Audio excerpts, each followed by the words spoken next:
பாரா ஒலிம்பிக்கில் உயரம் தாண்டுதலில் தங்கப்பதக்கம் வென்ற மாரியப்பனுக்கு விளையாட்டுத்துறை அமைச்சகம் 75 லட்சம் ரூபாய் பரிசு அறிவித்துள்ளது. பிரேசில் நாட்டில் உள்ள ரியோ டி ஜெனிரோ நகரில் மாற்றுத்திறனாளிகளுக்கான பாரா ஒலிம்பிக் போட்டி நடந்து வருகிறது.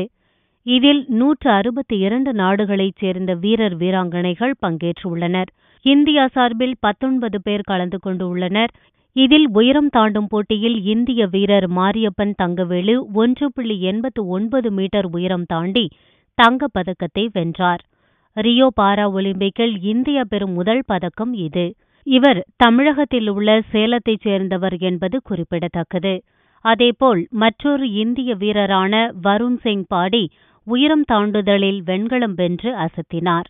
இந்நிலையில் மத்திய விளையாட்டுத்துறை அமைச்சகம் வெளியிட்டுள்ள அறிவிப்பில் மாரியப்பன் தங்கவேலுவுக்கு 75 லட்சம் ரூபாயும் வருண் சிங்குக்கு 30 லட்சம் ரூபாயும் பரிசுத் தொகை அறிவிக்கப்பட்டுள்ளது.